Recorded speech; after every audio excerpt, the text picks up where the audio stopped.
Marcus Donovan had sworn an oath 3 years ago. Never trust a white woman again.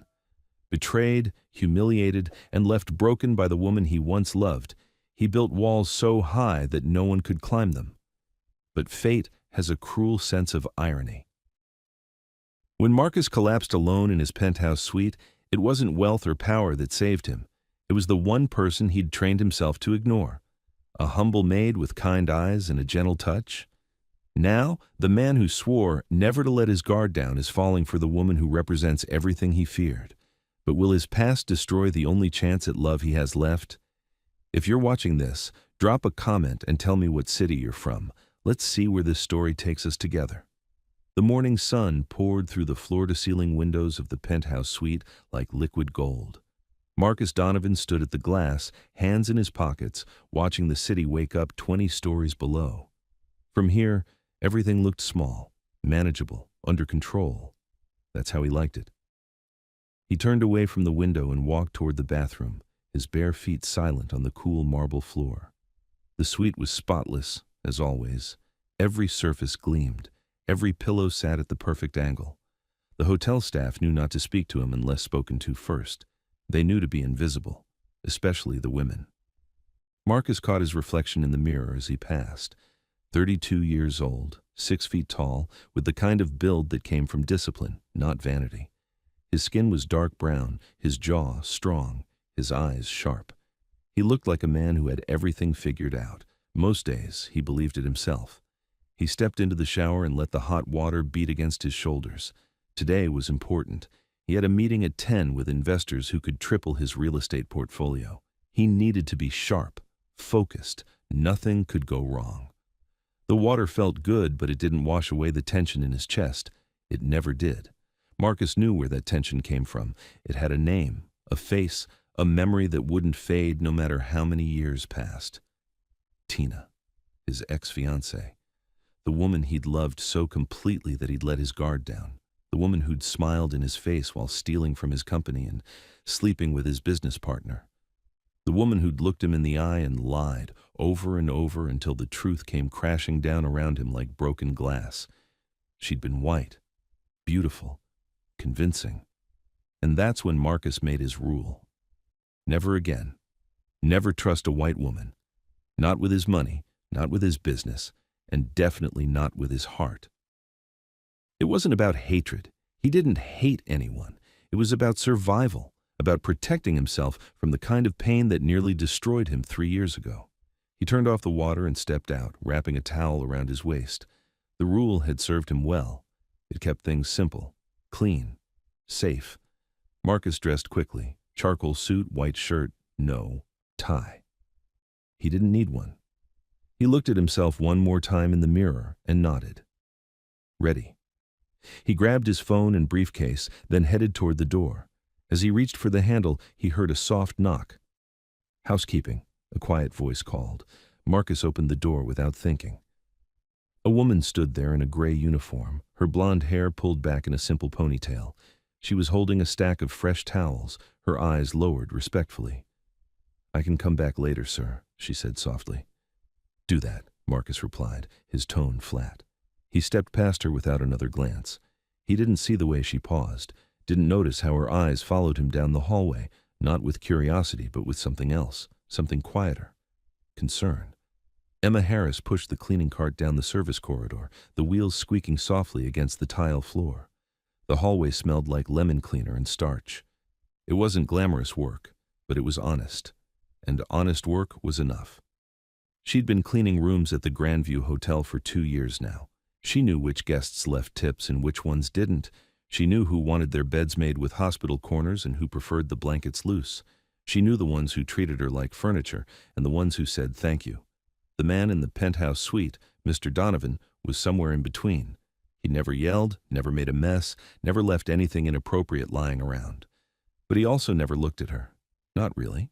To him, she was part of the room, just another thing that came with the service. Emma didn't mind, not usually. But this morning, something had felt off. She'd seen him step out of his suite, and even through the brief exchange, she'd noticed things. The tightness around his eyes, the way he'd gripped his briefcase a little too hard, the faint sheen of sweat on his forehead despite the cool air conditioning. Emma had grown up watching her mother care for sick neighbors and elderly friends. She'd learned to notice the small signs, the ones people tried to hide. Mr. Donovan didn't look well. She told herself it wasn't her business. Wealthy men like him had doctors and assistants and people who got paid to worry. She was just the maid. Still, the thought stayed with her as she moved down the hall. An hour later, Emma returned to the penthouse suite with fresh linens. She knocked twice, waited, then used her keycard to enter. "Housekeeping," she called out, even though she knew he was gone. The suite was silent. Emma moved through the rooms methodically, stripping the bed, wiping down surfaces, replacing towels. She worked quietly, efficiently, the way Mrs. Alvarez had taught her. The head of housekeeping didn't tolerate sloppy work. As she smoothed the corners of the fitted sheet, she heard something, a sound, faint, like something heavy shifting. Emma froze, listening. Then came the crash. It was loud enough to make her heart jump into her throat. It came from the bathroom. For half a second, Emma stood paralyzed. Protocol said she should call security. Protocol said she shouldn't investigate alone, but instinct said something else. Emma dropped the pillow she was holding and ran toward the bathroom. The door was ajar. She pushed it open. Mr. Donovan was on the floor. He'd collapsed near the sink, his body twisted awkwardly, one arm reaching out like he'd tried to catch himself. His face was pale, his breathing shallow. A glass lay shattered beside him, water pooling across the tile. "Mr. Donovan," Emma dropped to her knees beside him, her hands hovering over him, unsure where to touch. "Can you hear me?" His eyes fluttered but didn't open. Emma's mind raced. She'd seen this before. Her uncle had collapsed from dehydration after working a double shift in the summer heat. He'd looked just like this, gray skin, weak pulse, barely conscious. She grabbed her phone and dialed 911, her voice steady even though her hands were shaking. "I need an ambulance at the Grandview Hotel, penthouse suite. A man has collapsed. He's breathing but unresponsive. I think it's dehydration or exhaustion." The dispatcher asked questions. Emma answered them all while checking Mr. Donovan's pulse, tilting his head slightly to keep his airway clear. She grabbed a towel and placed it under his head, then pulled a blanket from the closet to cover him. His skin was cold.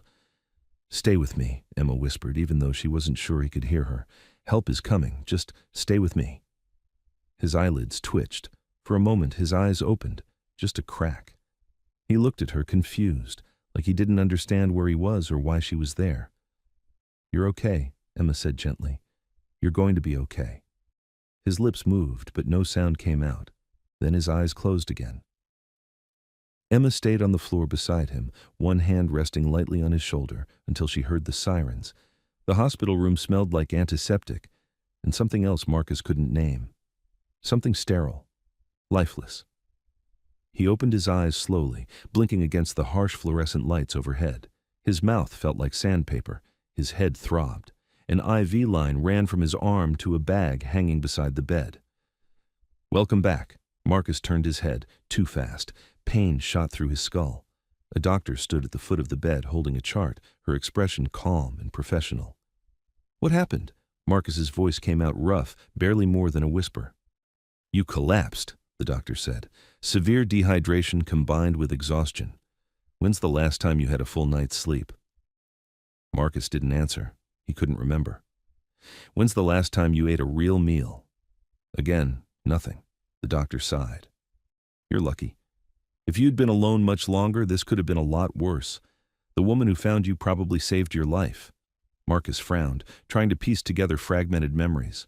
The bathroom, the floor, cold tile, and then a face. Blonde hair, quiet voice, calm hands. "The maid," Marcus said slowly. "She stayed with you until the paramedics arrived," the doctor continued. "Kept you stable, made sure you didn't choke or hit your head again. She did everything right." Marcus closed his eyes. He didn't know what to feel.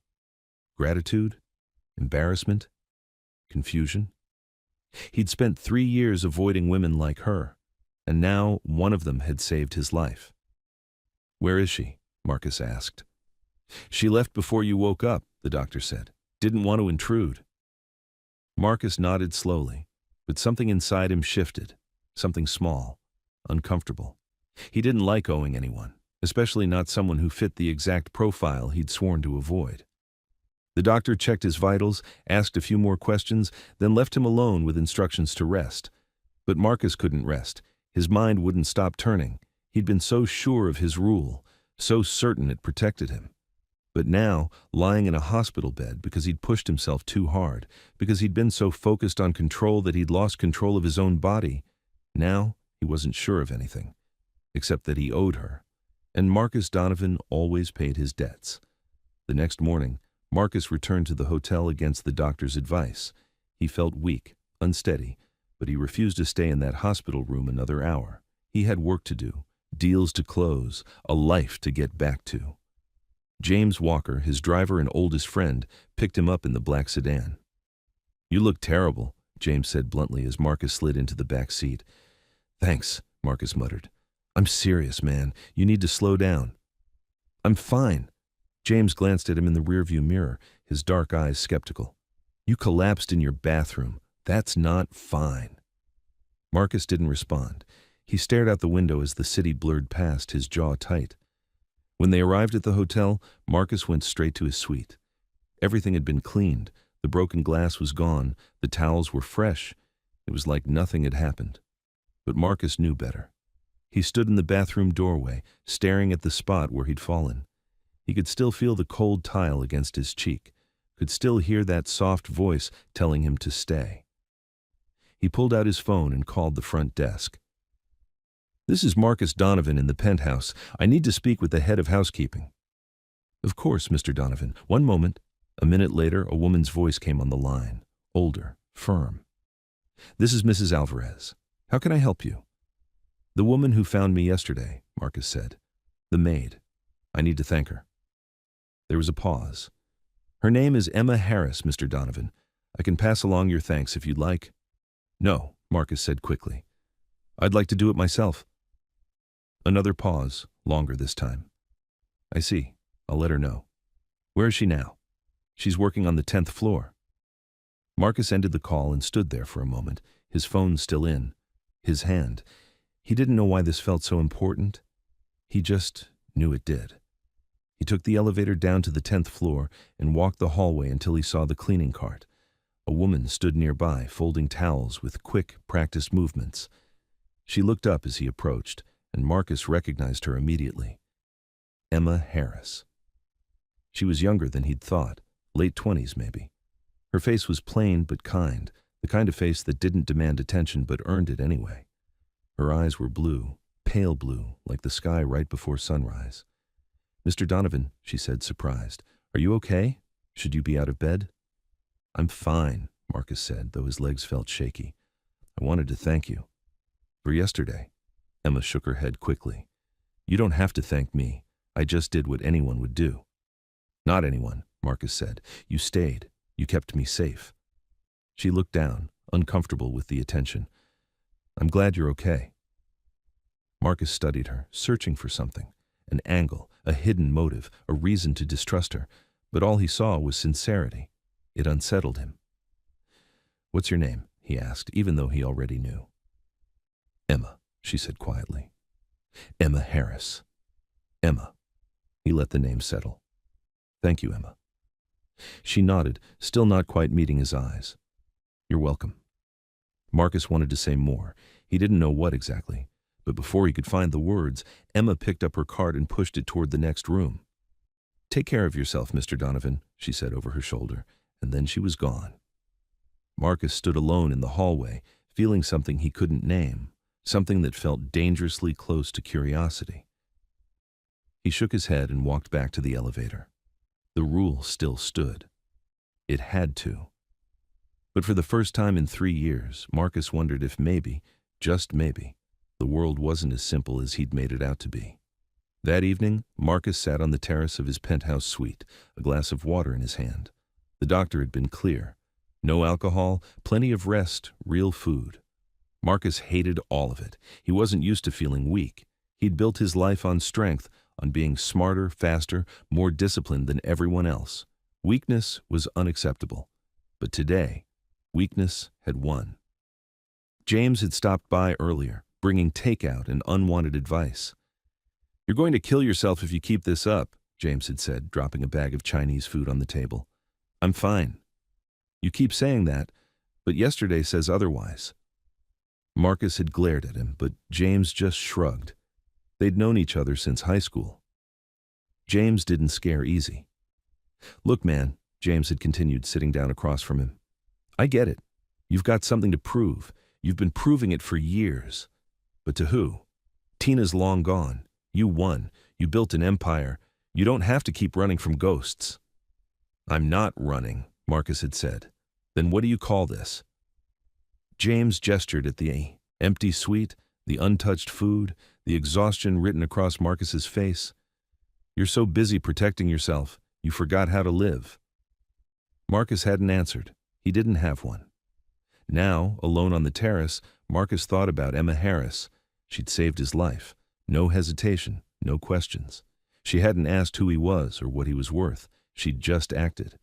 Tina would have taken a photo first, would have figured out how to use it to her advantage. But Emma had just left. Marcus took a sip of water and stared out at the city lights. He thought about the way Emma had looked at him in the hallway, not with awe or greed, but with something simpler. Concern. It had been a long time since anyone looked at him that way. Marcus set down his glass and rubbed his face with both hands. He was tired. So tired. Maybe James was right.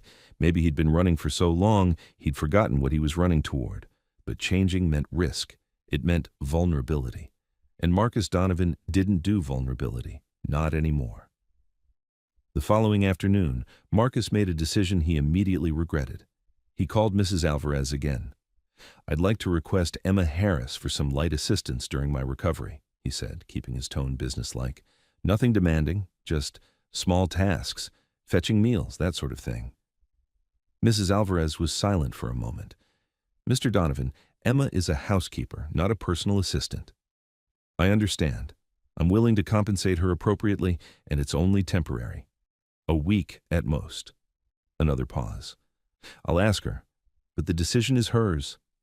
"Of course," Marcus said. He hung up and sat back in his chair, already second-guessing himself. What was he doing? He told himself it was gratitude, that he wanted to thank her properly, that it made sense to have someone reliable nearby while he recovered. But deep down, Marcus knew the truth. He was curious, and curiosity was dangerous. His phone buzzed, a text from Mrs. Alvarez. She agreed. She'll come by at 4. Marcus stared at the message, his chest tightening. He'd just invited the exact thing he'd sworn to avoid. A white woman, into his space, into his life.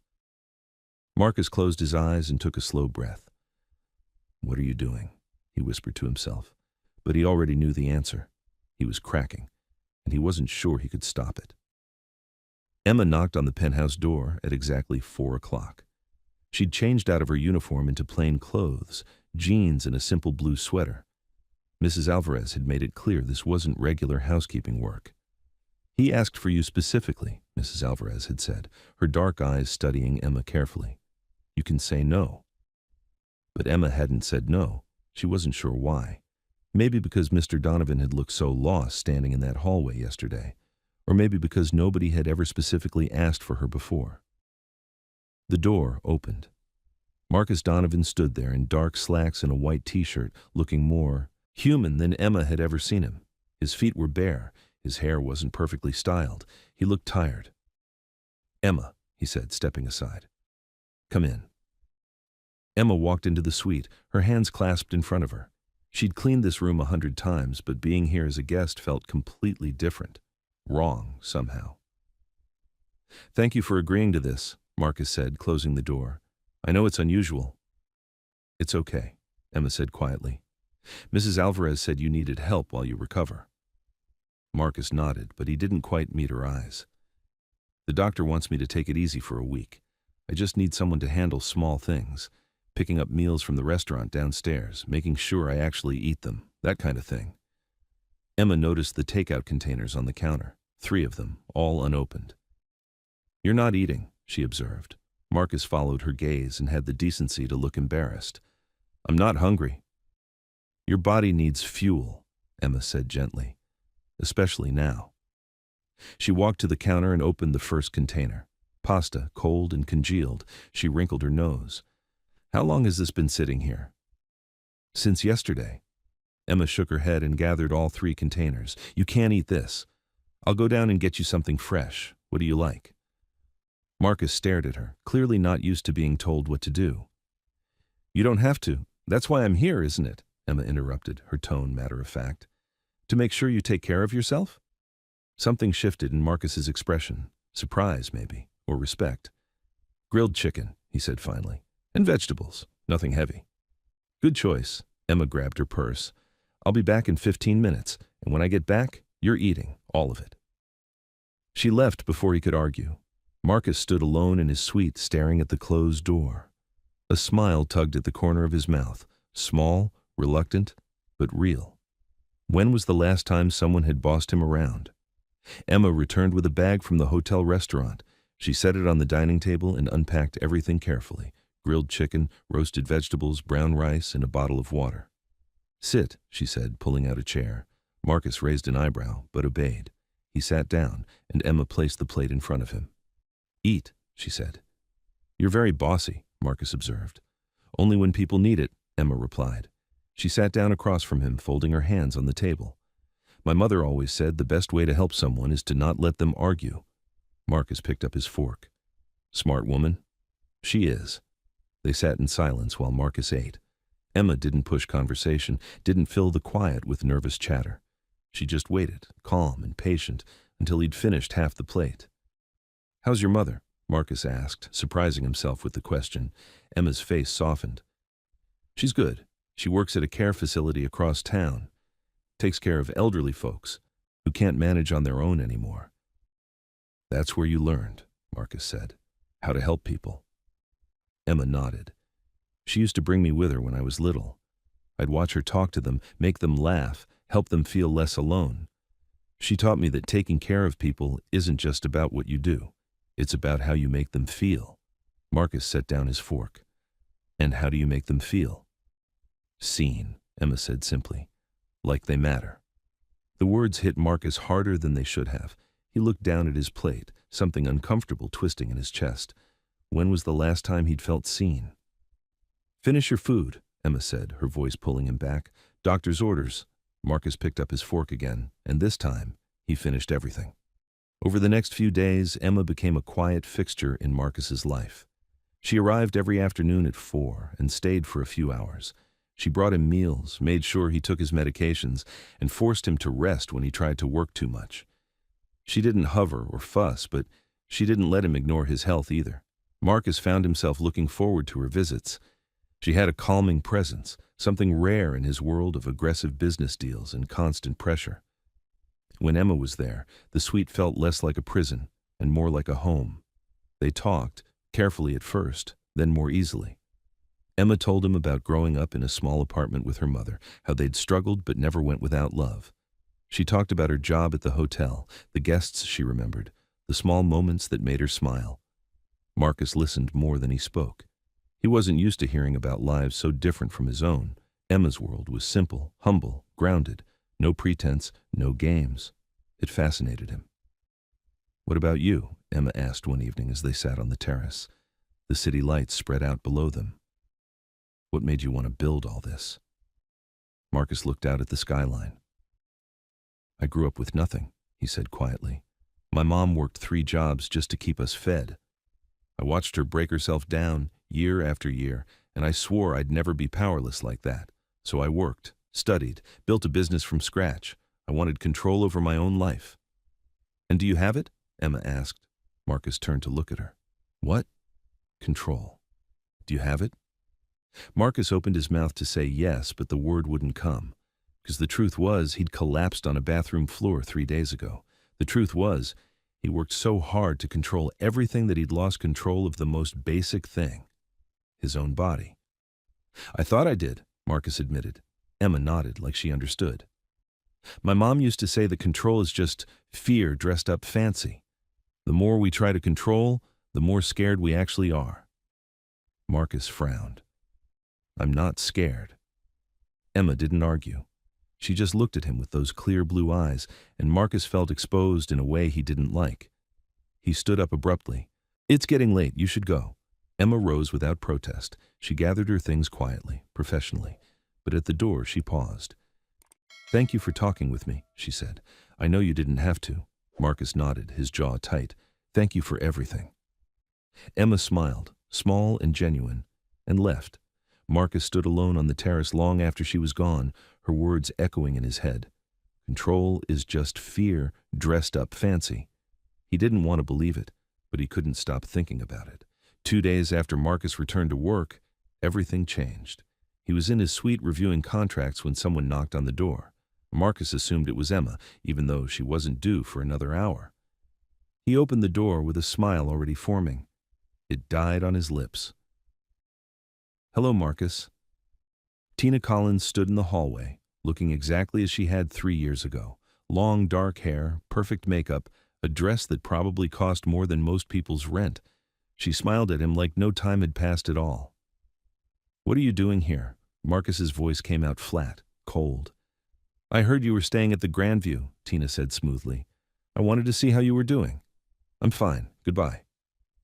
Marcus started to close the door, but Tina put her hand against it. "Please, just 5 minutes. I owe you an apology." Marcus wanted to slam the door in her face, but years of discipline kicked in. He stepped aside and let her in, already regretting it. Tina walked into the suite like she owned it, her heels clicking against the marble. She looked around approvingly. "You've done well for yourself." "Say what you came to say," Marcus said, crossing his arms. Tina turned to face him, her expression softening into something that almost looked like regret. "I was wrong. What I did to you, stealing from the company, lying to you, it was unforgivable. I've spent 3 years regretting it." Marcus said nothing. "I was young and stupid," Tina continued. "I thought I wanted money and status more than I wanted you. I was wrong." "You were a lot of things," Marcus said coldly. "Wrong is the least of them." Tina flinched, but she didn't back down. "I know I don't deserve your forgiveness, but I wanted you to know that I'm sorry, truly." Marcus studied her, looking for the lie, looking for the angle. But Tina had always been good at this, at seeming sincere, at making him believe her. That's how she'd fooled him the first time. "Apology noted," Marcus said. "Now leave." Tina's face fell. "Marcus," I said leave." The door to the suite opened before Tina could respond. Emma walked in with a bag of groceries, her keycard still in her hand. Mrs. Alvarez had given it to her since she'd been coming every day. Emma froze when she saw Tina. Her eyes went from Marcus to the beautiful woman standing in his living room, and something flickered across her face. Confusion. Maybe hurt. "I'm sorry," Emma said quickly. "I didn't know you had company. I'll come back later." "No," Marcus said, but his voice came out harder than he meant. Tina was just leaving.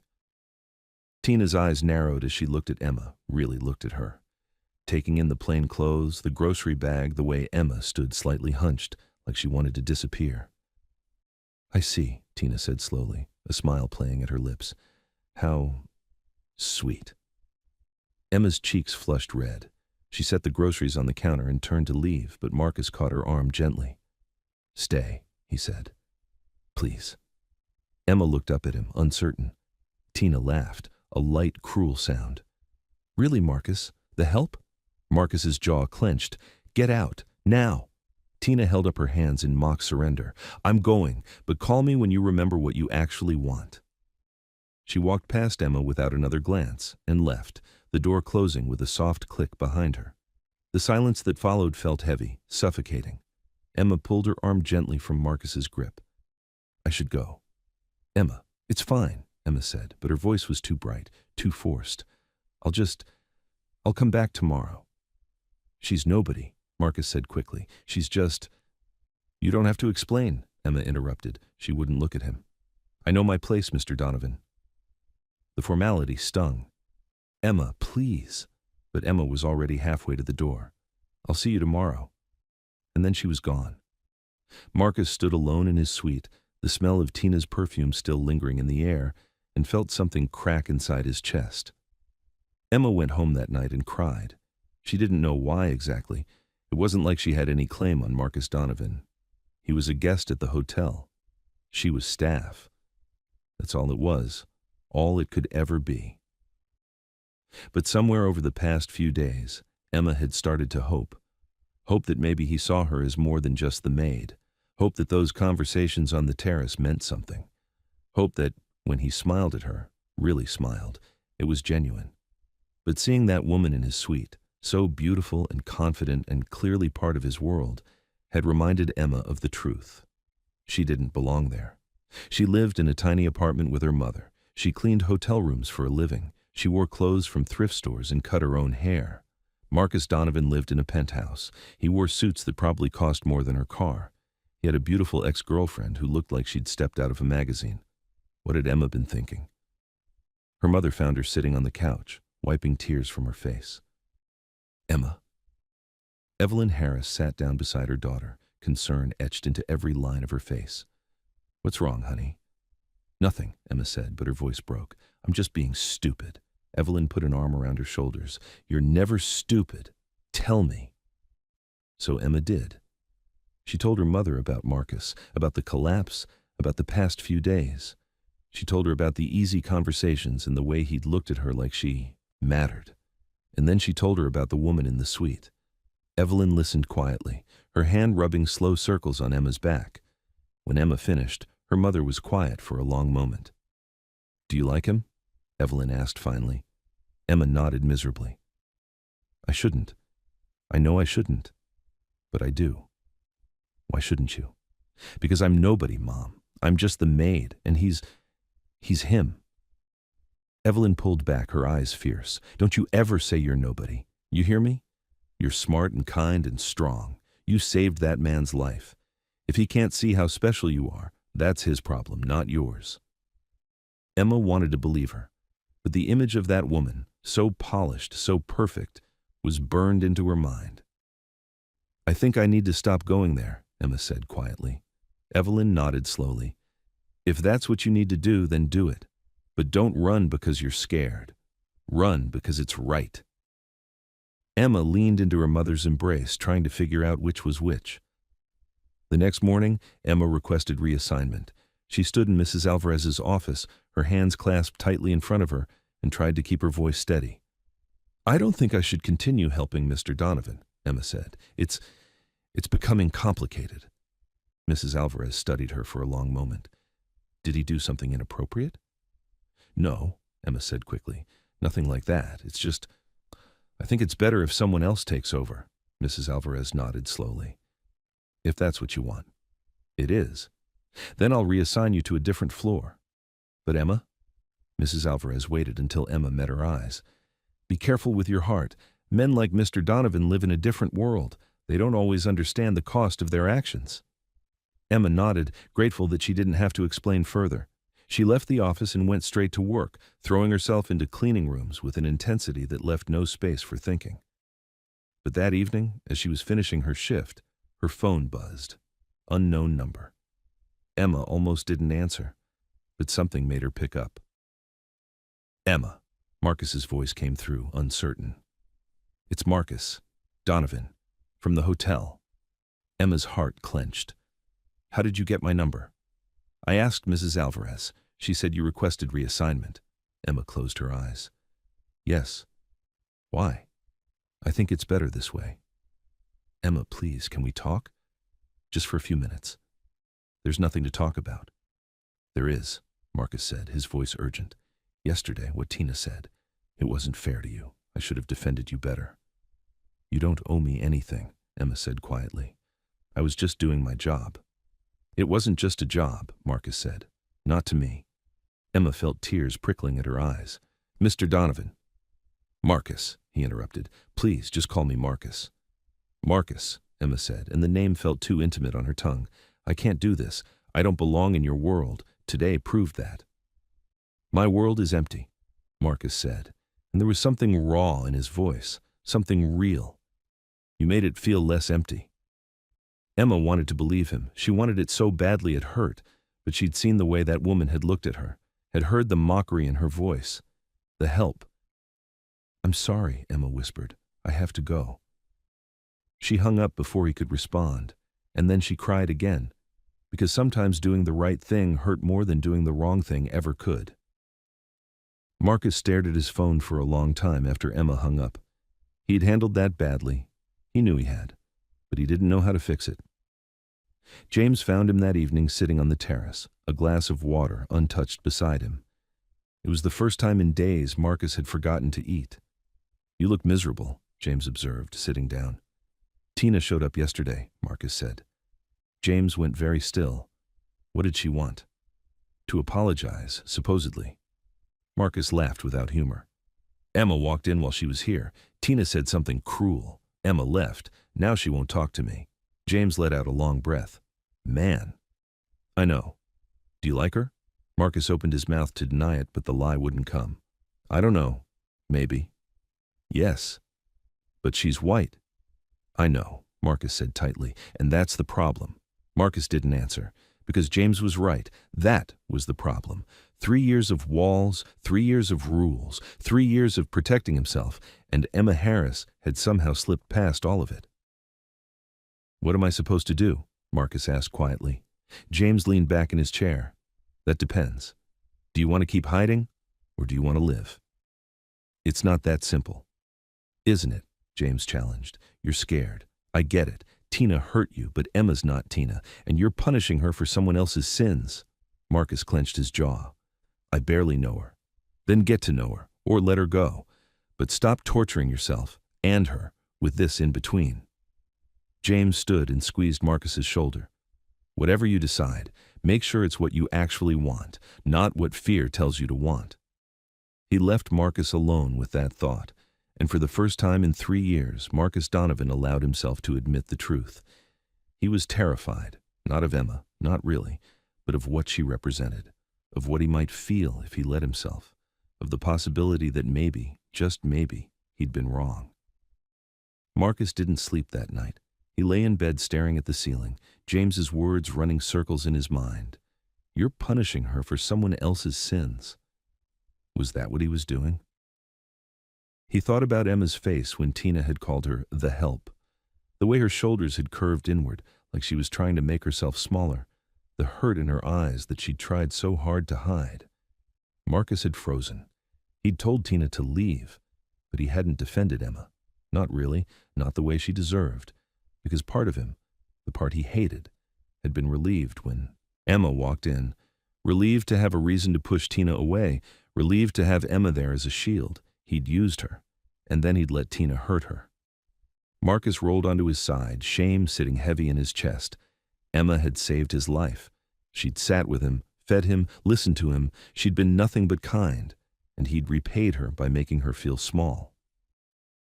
When dawn finally came, Marcus knew what he had to do. He had to find Emma, had to apologize properly, had to tell her what? That he liked her, that he couldn't stop thinking about her, that every rule he'd built to protect himself felt meaningless when she smiled. Marcus sat up and rubbed his face with both hands. This was insane. He barely knew her, and even if he did, what kind of future could they have? She cleaned hotel rooms. He ran a real estate empire. Their worlds didn't overlap, but maybe they could. The thought was terrifying. And somehow, it was also the most honest thing Marcus had felt in years.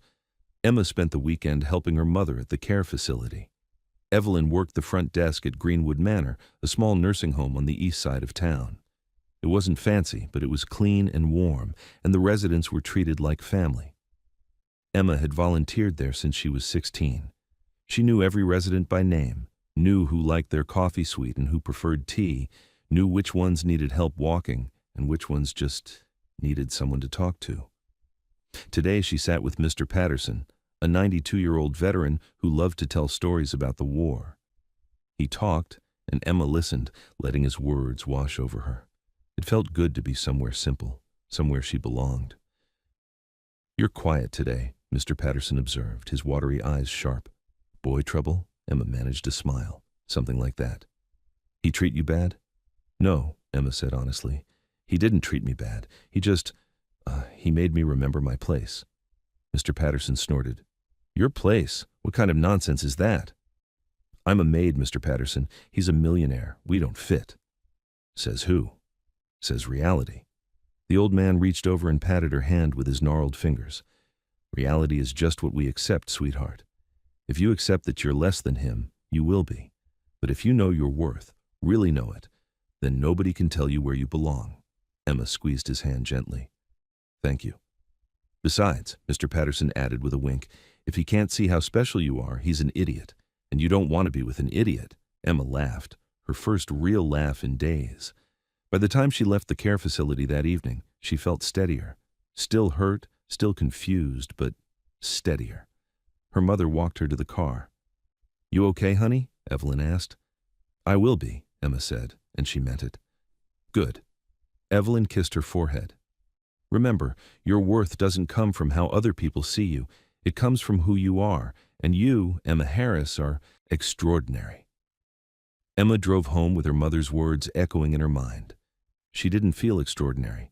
But maybe Mr. Patterson was right. Maybe it was time to stop accepting other people's versions of who she was supposed to be. Monday morning, Marcus went to the 10th floor. Emma was there, pushing her cleaning cart down the hallway. She wore her gray uniform, her hair pulled back in its usual ponytail. She looked tired. Marcus's chest tightened. Had he done that? Had he stolen her smile? Emma, he called out. She turned, and for a second, Marcus saw something flicker across her face. Surprise, maybe hope. But then her expression closed off, professional and distant. Mr. Donovan, she said politely. Is there something I can help you with? Can we talk? Marcus asked. Please, just for a few minutes. Emma glanced around the hallway. I'm working. I know, I'll be quick. She hesitated, then nodded. 5 minutes. Marcus led her to an empty conference room and closed the door behind them. Emma stood near the door, her arms crossed, her body language clear.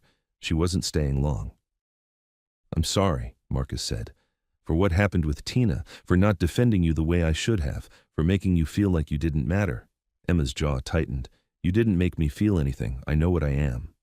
And what are you? Marcus challenged gently. The help, Emma said, and the word came out bitter. That's what she called me, and she was right. No, she wasn't. Marcus took a step closer. You're not the help. You're Emma. You're kind and smart and strong. You saved my life. You made me laugh for the first time in months. You made me feel... He stopped, searching for the right word. Human. Emma looked down at her feet. You don't have to say nice things to make me feel better. I'm not saying them to make you feel better, Marcus said. I'm saying them because they're true. Emma finally looked up at him, her blue eyes searching his face. Why does it matter? What difference does it make what I think of myself or what you think of me? At the end of the day, you're you and I'm me, and those things don't change. Maybe they don't have to change, Marcus said quietly. Maybe they just have to fit together. Emma shook her head. They don't fit. That woman made that very clear. Tina is my past, Marcus said firmly, a past I'm not interested in revisiting. But she's part of your world, and I'm not. Marcus wanted to argue, but he couldn't. Because she was right. His world was expensive restaurants and investment meetings and charity galas. Her world was small apartments and care facilities and honest work. They were different, but maybe different didn't mean impossible. I want to try, Marcus said. I want to get to know you, really know you, not as the woman who saved my life, but as Emma. Just Emma. Why? Emma asked, and there was something vulnerable in the question. Why me? Marcus took a breath. Because when I'm with you, I don't have to perform. I don't have to be the successful businessman or the guy who has it all figured out. I can just be Marcus. And I haven't felt that way in a very long time. Emma bit her lip, clearly torn. I don't know if I can do this. I don't know if I'm strong enough. You are, Marcus said. You're the strongest person I've ever met. Emma's eyes filled with tears. She wiped them away quickly, frustrated. This is crazy. I know. We barely know each other. Then let's change that. Emma looked at him for a long moment. Marcus could see the war happening behind her eyes. Fear fighting hope, doubt fighting possibility. One chance, Emma said finally. You get one chance. If you make me feel small again, if you let anyone make me feel small, I'm gone. No second chances, no explanations, just gone. Agreed, Marcus said immediately. And we do this right. No hiding, no pretending I'm something I'm not. I wouldn't want you to. Emma nodded slowly, like she was still processing her own decision. Okay. Then, okay. Marcus smiled, a real smile that reached his eyes. Okay. Emma smiled back, small and tentative, but it was there. And for Marcus, it felt like sunrise. They started slow. Marcus couldn't take Emma to fancy restaurants. Not yet. The stares and whispers would have made her uncomfortable, and he wasn't ready to explain what they were to anyone else when he barely understood it himself. Instead, they met in quiet places. Coffee shops on side streets where nobody knew his name. Parks at sunset where they could walk and talk without interruption. The hotel's back terrace late at night, when the rest of the world was asleep. Emma told him about her childhood, about growing up with just her mother after her father left when she was 6, about learning to stretch a dollar to fix things instead of replacing them, to find joy in small moments. Mom used to take me to the library every Saturday, Emma said one evening as they sat on a bench overlooking the river. We couldn't afford books, but we could borrow as many as we wanted. I'd come home with a stack taller than me and read them all by the next weekend. What kind of books? Marcus asked. Everything. Fantasy, mystery, romance. I didn't care. I just liked the escape. Emma smiled at the memory. Mom said I'd live 1,000 lives before I turned 20. Have you? Probably more, Emma said. Books taught me that the world was bigger than what I could see. That people were complex, that love was possible even when it seemed impossible. Marcus listened, fascinated. His childhood had been about survival, about working toward a goal. He'd never had time for imagination, never had the luxury of escape. Emma made him wish he had. In return, Marcus told her things he'd never told anyone, about watching his mother work herself to exhaustion, about the shame of wearing secondhand clothes to school, about the day he'd sworn he'd never be poor again. That's why you work so hard, Emma said softly. You're still trying to prove something. I guess I am. To who? Marcus thought about that. To everyone who ever doubted me. To my mother, who died before she could see what I built. To myself, maybe. And has it worked? Emma asked. Do you feel proven? Marcus looked out at the water, the city lights reflecting on its surface. No, he admitted. I just feel tired. Emma reached over and took his hand. Her fingers were small and warm against his. They didn't say anything else. They just sat there, holding hands, watching the river flow. It was the most peaceful Marcus had felt in years. Several days later, Marcus took Emma to his favorite spot in the city. It was a small rooftop garden on top of an old building downtown. Marcus had discovered it years ago during a business meeting. The owner, an elderly man named Mr. Chen, maintained the garden as a hobby. He grew vegetables and flowers, and he let a few trusted people come up to sit among the greenery.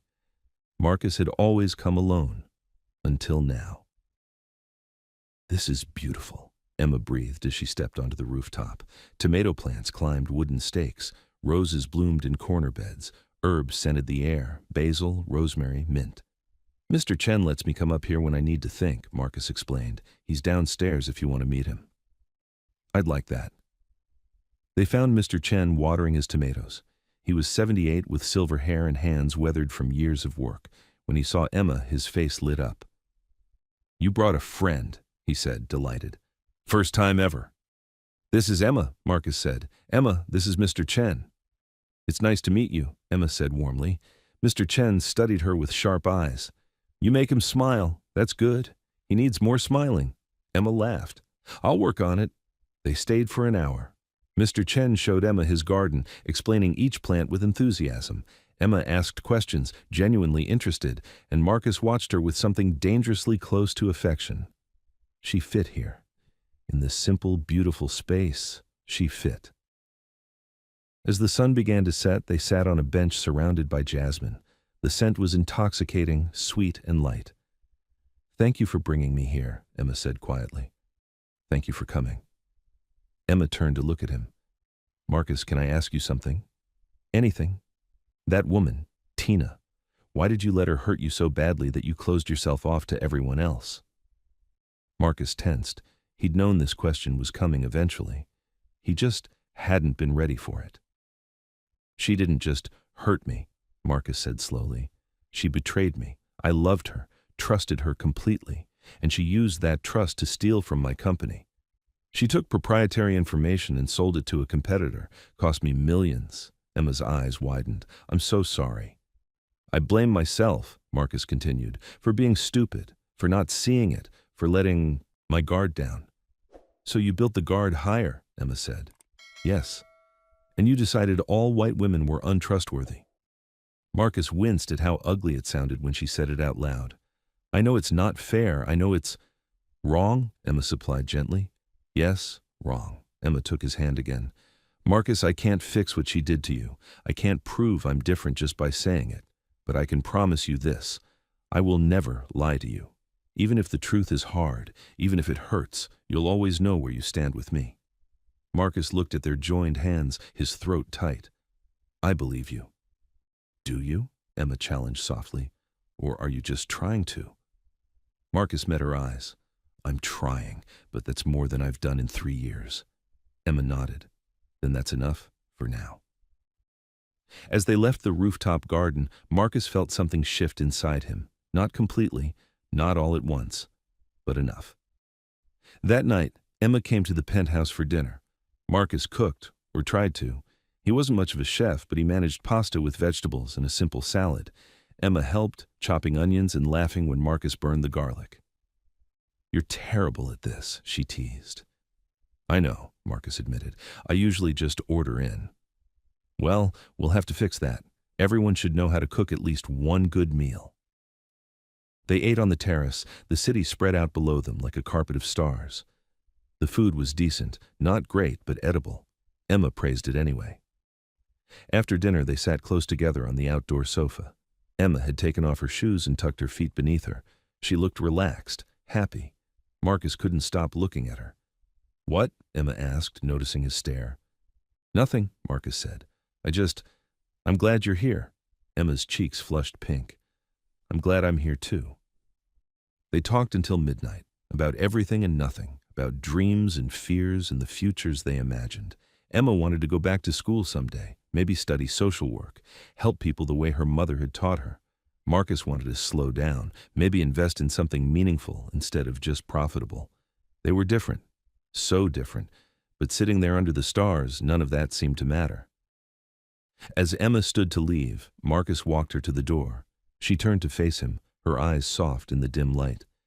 Thank you for tonight, Emma said, for letting me in. Thank you for being patient with me, Marcus replied. They stood there for a moment, close enough that Marcus could smell her shampoo, something simple and clean, like vanilla. He wanted to kiss her, wanted it so badly his chest ached, but he didn't. Not yet. Not until he was sure, not until he'd proven, to himself and to her, that this was real. Emma seemed to understand. She smiled, squeezed his hand, and left. Marcus stood at the closed door for a long time, his heart beating fast. He was falling for her. It terrified him. But for the first time, in 3 years, Marcus Donovan was willing to be terrified, because Emma Harris was worth the risk. The following afternoon, Marcus invited Emma to lunch at a small Italian place he knew. It was quiet, family-owned, tucked away on a side street where nobody would bother them. Emma arrived wearing a simple yellow dress. She looked like sunshine. They ordered and talked easily, the conversation flowing like water. Marcus told her about a deal he was working on. Emma told him about a resident at the care facility who'd just celebrated her 100th birthday. Everything felt right, easy, natural. And then Marcus's phone buzzed. He glanced at the screen and froze. James. Tina's been asking around about Emma. Thought you should know. Marcus's jaw tightened. He set down his phone, trying to keep his expression neutral. Everything okay? Emma asked. Fine, Marcus lied. But it wasn't fine. Tina was digging, which meant she saw Emma as a threat, which meant Marcus's thoughts were interrupted by Emma's hand on his. Marcus, she said gently, talk to me.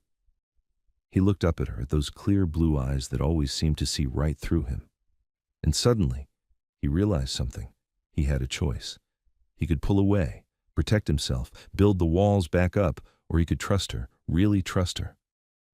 Marcus took a breath. Tina's been asking questions about you. Emma's face went pale. What kind of questions? I don't know yet, but I'll find out, and I'll handle it. How? I'll tell her to back off, that you're... Marcus stopped, unsure how to finish. I'm what? Emma asked quietly.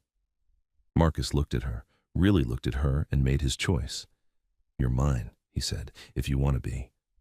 Emma's eyes widened. Marcus, I know this is fast, I know we're still figuring things out, but I'm done pretending this is casual. I'm done pretending I don't feel what I feel. And what do you feel? Emma whispered. Marcus reached across the table and took both her hands in his. I feel like I've been holding my breath for 3 years, he said, and you're the first breath of air. Tears filled Emma's eyes. I feel that too.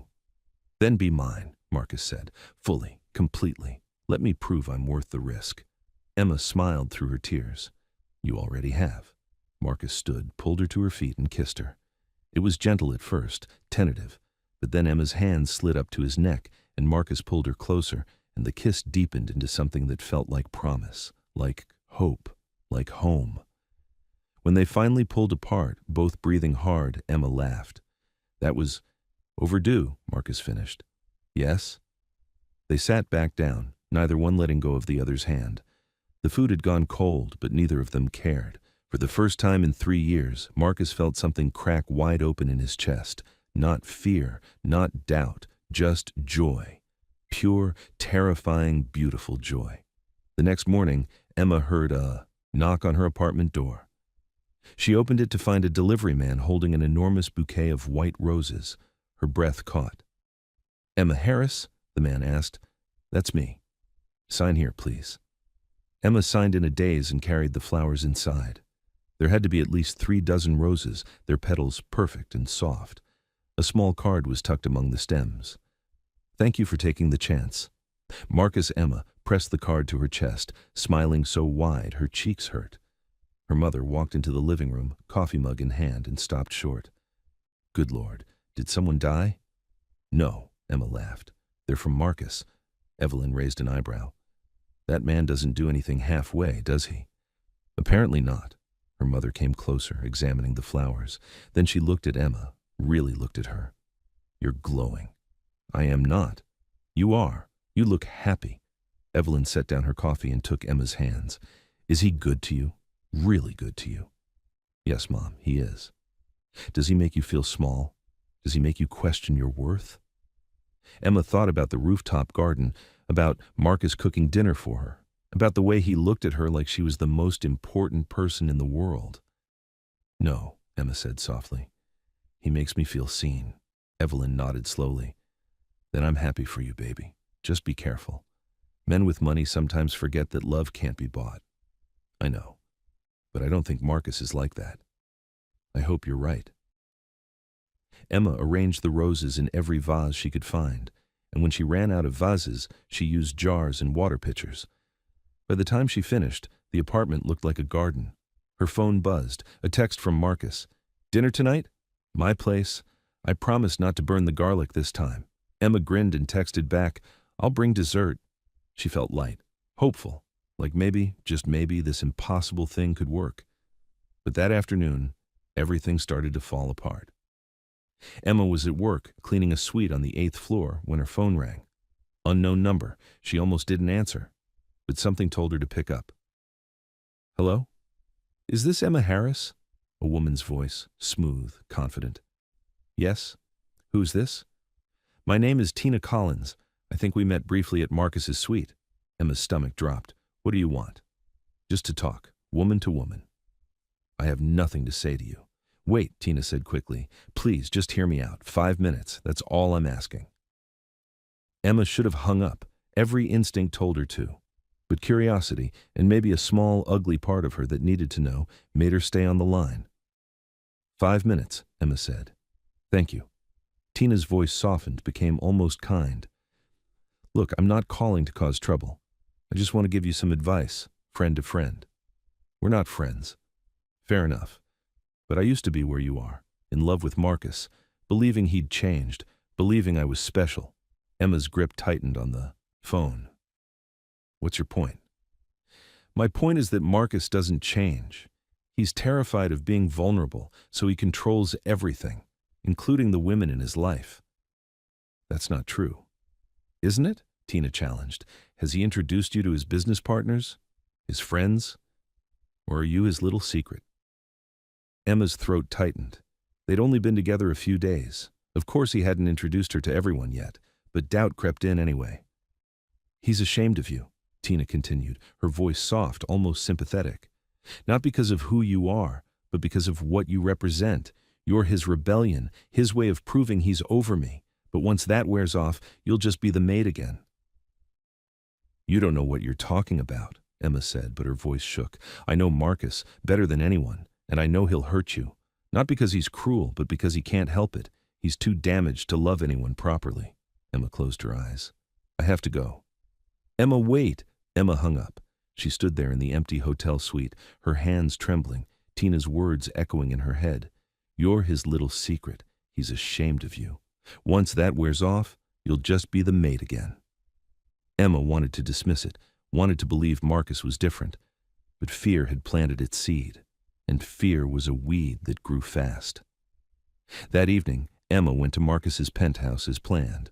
She brought the dessert she'd promised, a simple apple pie her mother had taught her to make. But her smile felt forced. Her heart felt heavy. Marcus opened the door with a grin that faded the moment he saw her face. What's wrong? He asked immediately. Nothing, Emma lied. Just tired. Marcus didn't believe her. She could see it in his eyes, but he didn't push. He led her inside, took the pie, and led her to the kitchen. Dinner was already prepared.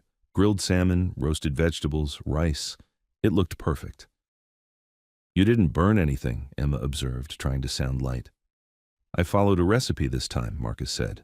Revolutionary concept? Emma smiled, but it didn't reach her eyes. They ate mostly in silence. Marcus kept glancing at her, concern written all over his face. Emma pushed food around her plate, her appetite gone. Finally, Marcus set down his fork. Emma, talk to me. It's nothing. It's not nothing. Something's bothering you. Emma took a breath. She should tell him about Tina's call. She should be honest. But what if Tina was right? What if Emma was just a rebellion, a phase? Are you ashamed of me? Emma asked quietly. Marcus blinked, clearly shocked. What? No. Why would you think that? Because we've been hiding, meeting in quiet places. You haven't introduced me to anyone in your life. We've only been together a few days, Marcus said, his voice reasonable. I didn't think you'd want to be thrown into that world so fast. Or maybe you don't want to explain why you're dating the maid. Marcus's jaw tightened. Who said that to you? Emma looked down at her plate. It doesn't matter. It does matter. Was it Tina? Emma's silence was answer enough. Marcus cursed under his breath. She called you. She wanted to give me advice. Emma, you can't listen to her. Is she wrong? Emma interrupted, looking up at him. Are you proud of me, or are you just trying to prove something to yourself? Marcus stood abruptly, his chair scraping against the floor. That's not fair. Isn't it? Emma stood too, her emotions finally spilling over. You told me you'd never trust a white woman again. You built your whole life around that rule. And now suddenly I'm different? How do I know I'm not just your way of getting over her? Because you are different, Marcus said, his voice rising. You're nothing like her. Then prove it, Emma said. Introduce me to your friends. Take me to one of your business events. Show the world that I'm not just some secret you're keeping. Marcus opened his mouth, then closed it. And in that hesitation, Emma saw the truth. He wasn't ready. Maybe he never would be. I need to go, Emma said, her voice breaking. Emma, wait. No, she grabbed her purse, tears streaming down her face. I can't do this. I can't be with someone who's only half choosing me. I am choosing you, Marcus said desperately. I'm just asking for time. Time to what? To get over your fear? To stop seeing me as the thing you swore you'd never want? Emma shook her head. I deserve someone who doesn't have to overcome their prejudice to love me.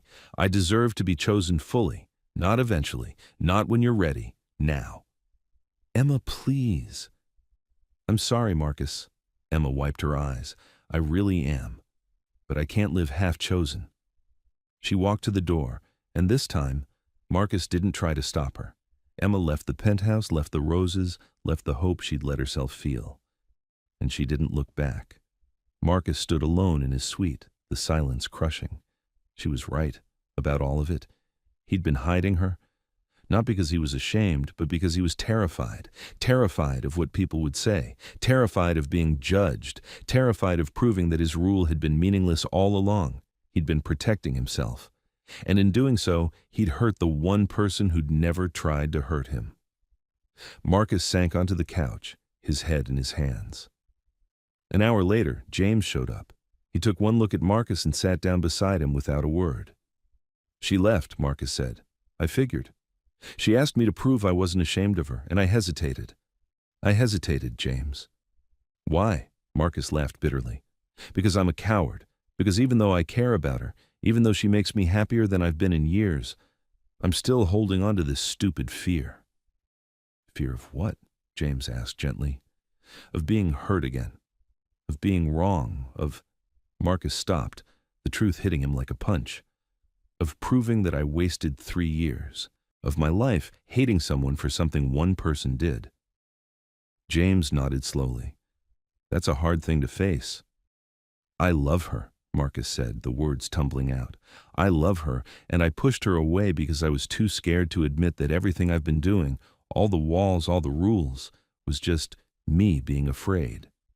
"So what are you going to do about it?" Marcus looked at his friend. "I don't know if she'll forgive me. Maybe she will, maybe she won't, but you'll never know unless you try." Marcus sat with that. Then he stood up, decision made. "I need to fix this." "How?" Marcus thought about Emma's words. "Show the world that I'm not just some secret." "By doing what I should have done from the beginning," Marcus said. "By choosing her, publicly, completely, no more hiding." James smiled. "Now you're talking." The next day, Marcus called his assistant and cleared his schedule. Then he went to find Emma. She wasn't at work. Mrs. Alvarez told him she'd called in sick. So Marcus drove to Emma's apartment, his heart pounding the entire way. He knocked on the door. Evelyn Harris answered, her expression instantly cold. "Mr. Donovan," she said, her tone making it clear he wasn't welcome. "I need to see Emma." "I don't think that's a good idea." "Please," Marcus said. "I know I hurt her. I know I was wrong. But I need to make this right." Evelyn studied him for a long moment. Then she called over her shoulder, "Emma, there's someone here for you." Emma appeared in the doorway, her eyes red from crying. When she saw Marcus, her face crumpled. "What are you doing here?" she asked.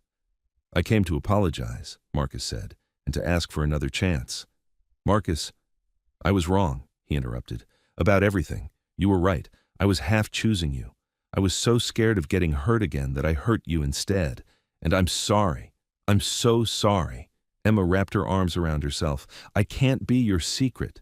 "You won't be," Marcus promised. "Come with me, right now. There's something I need to show you." Emma hesitated. Evelyn put a hand on her daughter's shoulder. "It's your choice, baby," Evelyn said softly.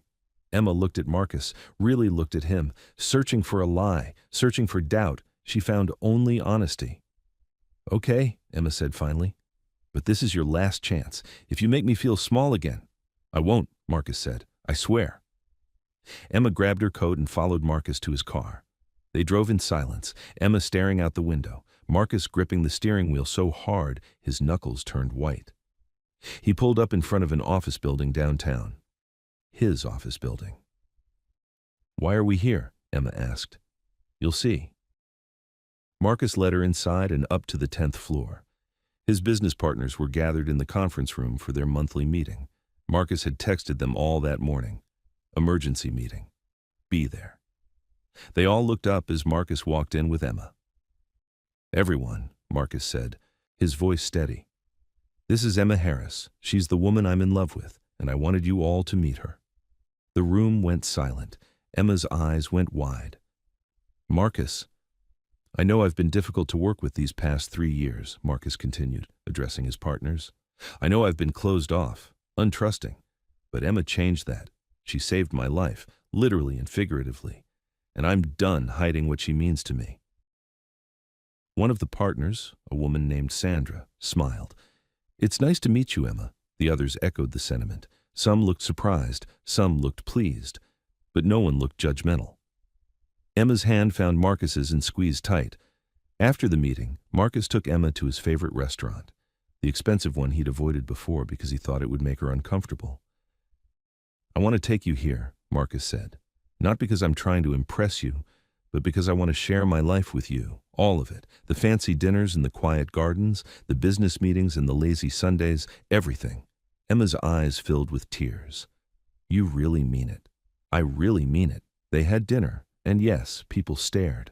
Some whispered, but Marcus didn't care.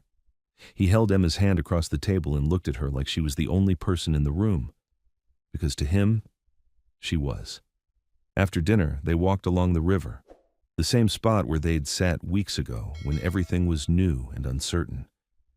"I'm still scared," Marcus admitted, "of getting hurt, of messing this up, but I realized something. Being scared and being in love aren't mutually exclusive. I can be both, and I'd rather be scared with you than safe without you." Emma stopped walking and turned to face him. "I'm scared too. Scared that I'm not enough. Scared that your world will swallow me whole. Scared that one day you'll wake up and realize you made a mistake." "You are enough," Marcus said fiercely. "More than enough. And if the world has a problem with that, they can take it up with me." Emma laughed through her tears. "You really are all in, aren't you?" "Completely." "Then I'm all in too." Marcus pulled her close and kissed her. And this time, there was no hesitation, no doubt, just love. Raw and real and terrifying and perfect. Weeks passed. Marcus and Emma fell into a rhythm. She still worked at the hotel. She loved her job and refused to quit just because Marcus offered to support her. He respected that. They had dinner together most nights, sometimes at his place, sometimes at hers, sometimes fancy, sometimes pizza on the couch. Marcus introduced Emma to everyone in his life, his business partners, his colleagues, the people he'd worked with for years. Most were kind, some were surprised, a few whispered behind his back. Marcus didn't care. Emma met Mr. Chen again and started helping him with his rooftop garden. She had a gift for growing things, both plants and relationships. Marcus started volunteering at Greenwood Manor with Emma. At first, he was awkward, unsure how to talk to the elderly residents, but Emma guided him, and slowly he learned. Mr. Patterson loved him. "You're good for her," the old man told Marcus one afternoon. "I can see it in her eyes. She's happy." "I'm trying," Marcus said. "That's all anyone can do," Mr. Patterson replied. "Love isn't about being perfect. It's about showing up every day, even when it's hard." Marcus thought about that often. One evening, Emma brought Marcus to meet her mother officially. Not as the millionaire who'd sent flowers, but as the man Emma loved. Evelyn Harris grilled him over pot roast and mashed potatoes. "What are your intentions with my daughter?" she asked bluntly. "Mom," Emma protested. "It's okay," Marcus said. He looked Evelyn straight in the eye. "My intention is to love her, to respect her, to build a life with her if she'll let me, and to never, ever make her feel like she's less than she is."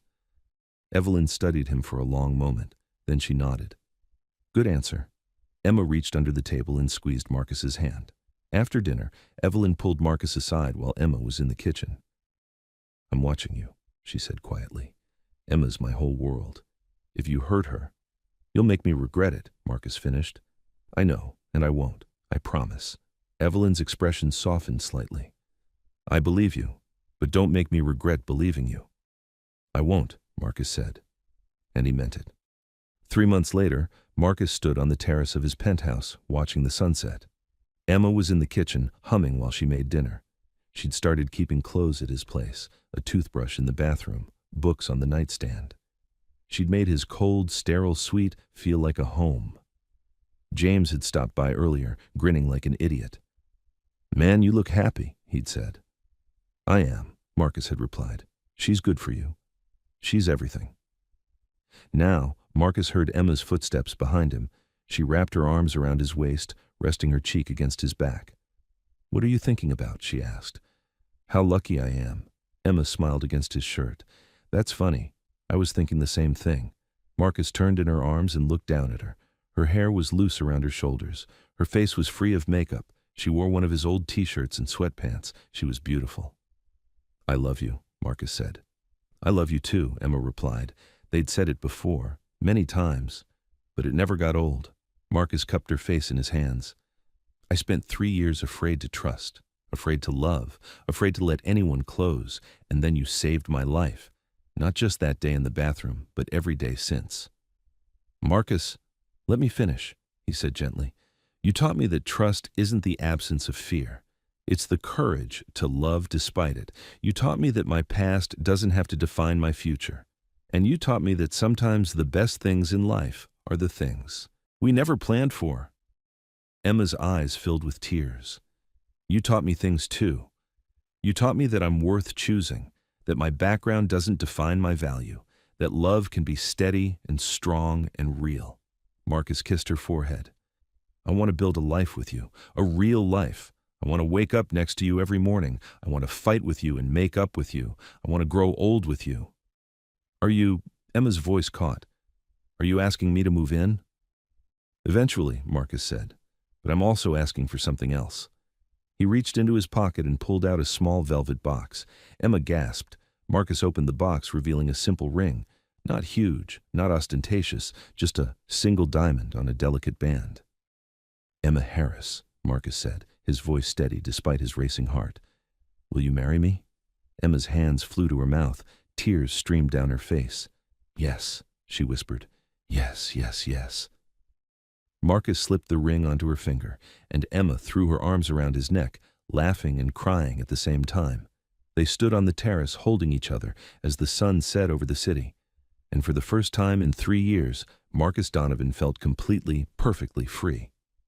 6 months later, they married in Mr. Chen's rooftop garden. It was small, intimate, just family and close friends. Emma wore a simple white dress. Marcus wore a dark suit. Jasmine and roses bloomed all around them. Evelyn Harris cried through the entire ceremony. James stood beside Marcus as his best man, grinning like a fool. Mr. Patterson sat in the front row, telling anyone who'd listen that he'd called it months ago. When Marcus said, I do, his voice was strong and sure. When Emma said, I do, her smile could have lit the entire city. They kissed as a husband and wife, and everyone cheered. At the reception, held at the small Italian restaurant where Marcus had first kissed Emma, Marcus gave a toast. 3 years ago, he said, I made a rule. A stupid, fearful rule that nearly cost me everything. But then Emma walked into my life. She saved me. Not because she tried to change me, but because she saw me, really saw me, and loved me anyway. She taught me that healing begins when we stop punishing the present for the past, and that true strength comes from vulnerability, not control. He raised his glass. To Emma, my wife, my partner, my home. Everyone drank. Emma wiped tears from her eyes. Later, as they danced under string lights, Emma rested her head on Marcus's chest. Thank you, she whispered. For what? For taking the chance, for letting me in, for choosing love even when you were scared. Marcus held her tighter. Thank you for being patient with me, for not giving up, for showing me what real love looks like. They swayed to the music, neither one wanting the moment to end. As the night wore on and the guests began to leave, Marcus and Emma stood together on the sidewalk, hand in hand. Ready to go. Home? Marcus asked. Emma smiled. Always. They drove to the penthouse. No, not the penthouse anymore. Their home, the place they'd built together.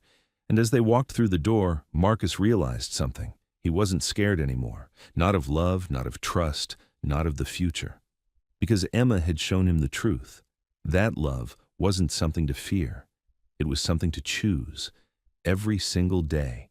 And Marcus Donovan would choose Emma Harris, now Emma Donovan, every day for the rest of his life. 1 year later, Marcus and Emma sat on the terrace of their new home, a house they'd bought together, halfway between the city and Emma's mother's neighborhood. Emma was studying for her social work degree. Marcus had scaled back his business to focus on projects that actually mattered to him. They'd started a foundation together, providing scholarships for young people from low-income backgrounds. They volunteered at Greenwood Manor every Sunday. They had dinner with Evelyn every Wednesday. Life wasn't perfect. They still argued sometimes, still had moments of doubt and fear, but they faced them together. Emma leaned her head on Marcus's shoulder. Do you ever regret it?